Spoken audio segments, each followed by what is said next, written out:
আসসালামু আলাইকুম। এখন দেখবেন সংবাদ শিরোনাম। 9 এপ্রিল শেরপুর 3 ও বগুড়া 6 আসনে উপনির্বাচন। দায়িত্ব নিলেন 6 সিটির প্রশাসক। ধাপে ধাপে হবে সব কর্পোরেশনে ভোট, জানালেন স্থানীয় সরকার মন্ত্রী। আপনার এখানে রাজনৈতিক ব্যক্তিরা থাকলে জনগণের সেবা তারা বেশি পাবে এবং ভালোভাবে পাবে। প্রথমে নির্বাচনী ঐক্য বলা হলেও দীর্ঘ হচ্ছে জামায়াত এনসিপি সম্পর্ক। সংসদের পাশাপাশি রাজপথেও সক্রিয় থাকার কথা বলছে 11 দলীয় জোট। মেয়াদ শেষ হওয়ার ভিত্তিতে ধাপে ধাপে সিটি কর্পোরেশন নির্বাচন হবে বলে জানিয়েছেন স্থানীয় সরকার মন্ত্রী মির্জা ফখরুল ইসলাম আলমগীর। বলেছেন, মেয়াদ যেখানে আগে শেষ হবে সেখানেই সিটি নির্বাচন হবে। সকালে ঢাকার 2 সিটি সহ 6 সিটি কর্পোরেশনের রাজনৈতিক প্রশাসকরা স্থানীয় সরকার মন্ত্রণালয়ে যোগদান করেন। এলজিআরডি মন্ত্রী মির্জা ফখরুল ইসলামের কাছে যোগদান পত্র জমা দেন তারা। এ সময় মির্জা ফখরুল জানান, ভবিষ্যতে দলীয় প্রতীকে সিটি নির্বাচন হবে কিনা তা নির্ধারিত হবে সংসদে। নতুন 6 প্রশাসকরা বলেন, মশা, যানজট, রাস্তাঘাট মেরামত সহ দুর্নীতি রোধে কাজ করবেন তারা। বলেন, দীর্ঘদিন অকার্যকর থাকা সিটি কর্পোরেশনে করণীয় নির্ধারণ করে জনগণের সেবা নিশ্চিত করা হবে। এলজিআরডি প্রতিমন্ত্রী মীর শাহে আলম বলেন, সরকারি কর্মকর্তাদের চেয়ে রাজনৈতিক নেতারা ভালোভাবে কাজ করতে পারবেন, এই জন্য তাদের নিয়োগ দেওয়া হয়েছে। এর আগে এলজিআরডি মন্ত্রী মির্জা ফখরুল ইসলাম জানান, পৌরসভায় রাজনৈতিক প্রশাসক নিয়োগের কোনো পরিকল্পনা এখনো সরকারের নেই।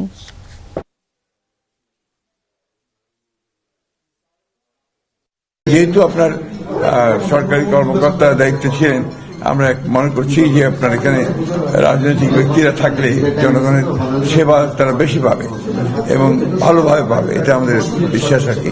এতে জনগণের সঙ্গে গ্যাপটা অনেকটা কমবে। লোকাল গভর্নমেন্টটা যদি ইনঅ্যাক্টিভ থাকে তাহলে সেন্ট্রাল গভর্নমেন্ট ঠিক মতো রান করতে পারে না, আর জনগণের সাথে সরকারের একটা দূরত্ব সৃষ্টি হয়। মূলত নগরবাসীকে স্বস্তিদায়ক সার্ভিস দেওয়াই হচ্ছে নগর প্রধানের দায়িত্ব। আমাদের মাননীয় প্রধানমন্ত্রী সেই বিবেচনা নিয়েই আমাদের দায়িত্ব দিয়েছেন।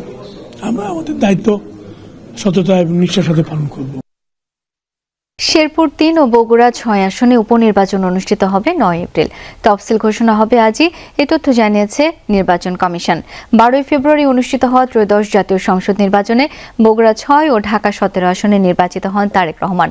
পরে 16 ফেব্রুয়ারি তিনি ঢাকা 17 আসনের প্রতিনিধিত্বের সিদ্ধান্ত জানিয়ে কমিশনে ঘোষণাপত্র দাখিল করেন। ফলে একই দিন থেকে বগুড়া 6 আসনটি শূন্য ঘোষণা করা হয়। অন্যদিকে গত 3 ফেব্রুয়ারি দিবাগত রাত 3টার দিকে কিডনি রোগে চিকিৎসাধীন অবস্থায় মারা যান শেরপুর 3 আসনে জামায়াত মনোনীত প্রার্থী নুরুজ্জামান বাদল। বৈধ প্রার্থীর মৃত্যু হয় গণপ্রতিনিধিত্ব আদেশ আরপিও অনুযায়ী ওই আসনের নির্বাচন স্থগিত করে ইসি। শুধু নির্বাচনী ঐক্য নয়, রাজনৈতিক ইস্যুতেও একসাথে মাঠে থাকবে জামায়াত ইসলামী ও এনসিপি। দল দুটির শীর্ষ নেতারা বলেন, জনস্বার্থ বিঘ্নিত হলে সংসদের পাশাপাশি রাজপথেও থাকবে 11 দলীয় জোট। তবে সিটি পৌরসহ স্থানীয় সরকার নির্বাচনে জোটগতভাবে অংশ নেওয়ার ক্ষেত্রে এখনো কোনো সিদ্ধান্ত হয়নি বলে জানান এনসিপির সদস্য সচিব। যদিও মাঠ পর্যায়ে নেতাদের দলগত কাজ করার নির্দেশনা দেওয়া হয়েছে বলে জানিয়েছেন জামায়াত মুখপাত্র। বিস্তারিত লামিয়া তিথির রিপোর্টে। সামগ্রিক বিষয়ে কোনো ঐক্য বা আদর্শিক ঐক্য হয়নি, এটা একটা নির্বাচনী সমঝোতা। ত্রয়োদশ জাতীয় সংসদ নির্বাচনে ঐক্য করে জাতীয় নির্বাচন করে জামায়াত ইসলামী ও জাতীয় নাগরিক পার্টি এনসিপি। জুলাই যোদ্ধাদের নেতৃত্বাধীন এনসিপি এই জোট নিয়ে সমালোচনায় ছিল। দল ছাড়েন নারী নেত্রী সহ বেশ কয়েকজন। এরপরও ঐক্য অটুট রেখে নির্বাচনে 77 আসন পায় জামায়াত এনসিপির 11 দলীয় জোট। সেই ধারাবাহিকতায় তাদের নির্বাচনী ঐক্য এখন রাজনৈতিক ঐক্যে রূপ নিয়েছে। নতুন এই রাজনৈতিক জোট নিয়ে প্রশ্ন ছিল এনসিপির সদস্য সচিব আক্তার হোসেনের কাছে। জানান, নির্বাচনী ঐক্যের ধারাবাহিকতায় তারা একসাথেই আছেন, থাকবেন রাজনৈতিক কার্যক্রমেও। জাতীয় নাগরিক পার্টি এনসিপি এবং বাংলাদেশ জামায়াতে ইসলামী আমাদের মধ্যকার নির্বাচনী যে ঐক্য, সেই ঐক্যের ধারাবাহিকতা এখনো পর্যন্ত এটা চলমান আছে। জামায়াত বলছে 11 দলীয় জোটের মধ্যে 4 দলের সংসদে প্রতিনিধিত্ব আছে। সংসদের পাশাপাশি রাজনৈতিক বিভিন্ন দাবিতে একসাথে মাঠে থাকবেন তারা। জোট সাধারণত যেটা হয়েছে অতীতে, যে জোটে থাকলে একজন আহ্বায়ক থাকেন, একজন মেইন আহ্বায়ক থাকেন, অন্যরা সদস্য থাকেন, অথবা যুগ্ম আহ্বায়ক থাকেন, এইভাবে থাকেন। আমরা ঠিক এইভাবে করিনি। আমরা এটাকে নির্বাচনী ঐক্য বলেছি। সমঝোতার ভিত্তিতে আমরা আসন সমঝোতা করেছি। এখন এইভাবে এখন সংসদে আমরা ভূমিকা রাখব। শূন্য থাকা সিটি, পৌর, উপজেলা সহ স্থানীয় সরকার নির্বাচনে কি জামায়াত এনসিপি নেতৃত্বাধীন 11 দলীয় জোট ঐক্যের ভিত্তিতে অংশ নেবে, এমন প্রশ্নে নেতারা বলেন এ নিয়ে এখনো কোনো সিদ্ধান্ত হয়নি। আমরা জামাত ইসলামের পক্ষ থেকে স্থানীয় নির্বাচনের প্রস্তুতি নেওয়ার জন্য আমরা দিক নির্দেশনা দিয়েছি।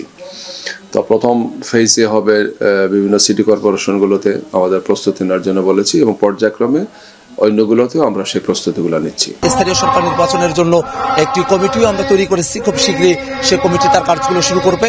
আমরা আমাদের মতো করে আমাদের কার্যক্রমটা শুরু করেছি। যে কোনো সময় জাতির বৃহত্তর স্বার্থে এবং দলগত সিদ্ধান্তের জায়গা থেকে জামাতে ইসলাম বা অন্য যে কোনো দলের সাথে স্থানীয় সরকার নির্বাচনের যে বিষয়গুলো আছে সেগুলো নিয়ে আমাদের বোঝাপড়া হলেও হতে পারে। 11 দলীয় জোটের শীর্ষ 2 নেতা বলছেন বিএনপি সরকারের ভালো কাজকে স্বাগত জানাবে তারা, তবে জনস্বার্থ বিঘ্নিত হলে কোনো ছাড় দেবে না। আওয়ামী লীগ সরকারের আমলে দায়ের করা রাজনৈতিক হয়রানিমূলক 1202টি মামলা প্রত্যাহার করেছে স্বরাষ্ট্র মন্ত্রণালয়। সচিবালয়ে একথা জানান স্বরাষ্ট্রমন্ত্রী সালাউদ্দিন আহমদ। তিনি জানান এর আগে 1006টি মামলা প্রত্যাহার করা হয়েছিল। নতুন করে আরও কিছু রাজনৈতিক মামলা যুক্ত হলো এই প্রত্যাহার তালিকায়। তবে মাদক, নারী ও শিশু এবং অস্ত্র মামলা প্রত্যাহার করা হচ্ছে না বলেও জানান স্বরাষ্ট্রমন্ত্রী। বলেন প্রত্যাহার আদেশের অপব্যবহার নিয়ে সতর্ক থাকবে সরকার। 5 আগস্টের পর হয়রানিমূলক ও উদ্দেশ্য প্রণোদিত মামলা হলে তা পরীক্ষা নিরীক্ষা করে প্রত্যাহার করা হবে বলে জানান স্বরাষ্ট্রমন্ত্রী সালাউদ্দিন আহমদ। তিনি বলেন সুবিধাবাদীরা এসব মামলা করেছে।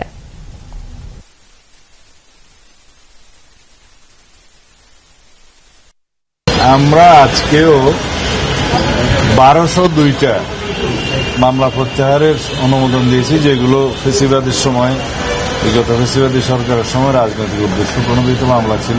এগুলো সত্যিকারভাবে যেগুলো রাজনৈতিক উদ্দেশ্যে দেয়া, এগুলো যাচাই বাছাই করে পুনরায় রাজনৈতিক মামলাগুলো প্রত্যাহারের বিষয়ে আমরা আরেকটা উদ্যোগ নিচ্ছি। রূপপুর পরমাণু বিদ্যুৎ কেন্দ্রে জনবল নিয়োগে অনিয়ম, দুর্নীতি, প্রতারণা ও স্বজনপ্রীতির অভিযোগ তদন্তের নির্দেশ দিয়েছেন হাইকোর্ট। বিজ্ঞান ও প্রযুক্তি মন্ত্রণালয়ের সচিবের নেতৃত্বে উচ্চ পর্যায়ের কমিটি গঠন করে 2 মাসের মধ্যে তদন্ত করে প্রতিবেদন দাখিলের নির্দেশ দিয়েছেন আদালত। মঙ্গলবার এক রিট শুনানির পর বিচারপতি আহমেদ সোহেল ও বিচারপতি ফাতেমা আনোয়ারের হাইকোর্ট বেঞ্চ এই আদেশ দেন।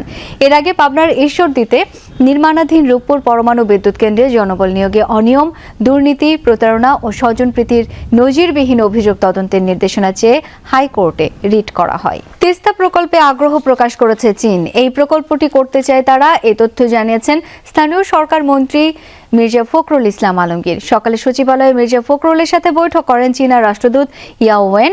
বৈঠক শেষে তিনি বলেন প্রকল্প নিয়ে সরকারের পক্ষ থেকে এখনও কোনো সিদ্ধান্ত হয়নি।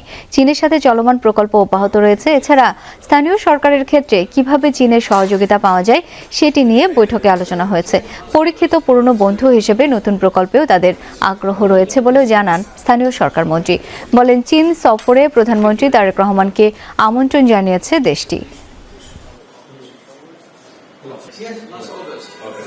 আমরা তিস্তার সমস্যার সমাধান চাই এবং সেটা চায়না নিজেরাই অফার করেছে যে তারা করতে চায়। সেটা আমাদের গভর্নমেন্টের সিদ্ধান্ত হবে, তখন আমরা সে ব্যাপারে জানাতে পারবো। তবে আমাদের মিনিস্ট্রির যে সমস্ত প্রকল্পগুলো আছে সেগুলো অনগোয়িং আছে এবং আরো কিভাবে বাড়ানো যায় তাদের সঙ্গে কোঅপারেশন, সেই চেষ্টাটা আমরা করছি।